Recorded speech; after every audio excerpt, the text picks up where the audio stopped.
Un manuel de survie pour qu'on stocke des boîtes de conserve au cas où l'armée russe débarque à Paris, ça serait la dernière idée brillante du gouvernement.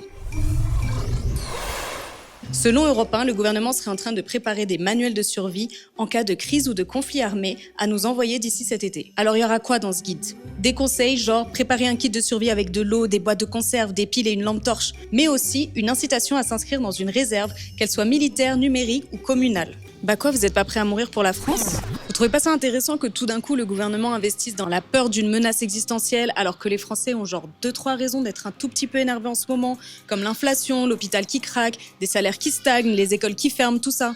Et cette technique, elle date pas d'hier. Pendant la guerre froide, le gouvernement américain a agité la peur de l'URSS pour justifier des budgets militaires astronomiques et faire taire les opposants politiques. Après le 11 septembre, ils se sont bien lâchés aussi.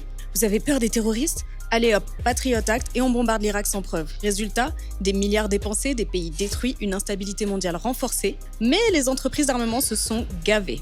En France, c'est Dassault, Thales, Safran, Nexter, Airbus Défense qui croquent. Le budget des commandes militaires a été multiplié par 2 en 9 ans, de 10 milliards à 20 milliards par an. Et en 2024, les entreprises de défense européennes ont enregistré plus 17% de croissance. La présidente de la Commission européenne, Ursula von der Leyen, a même suggéré que les dépenses militaires ne soient plus comptabilisées dans le déficit public européen. Une mesure soutenue par Bayrou. Le problème, c'est que si on laisse la peur nous dicter nos choix, demain, on acceptera n'importe quoi. Et c'est peut-être déjà le cas.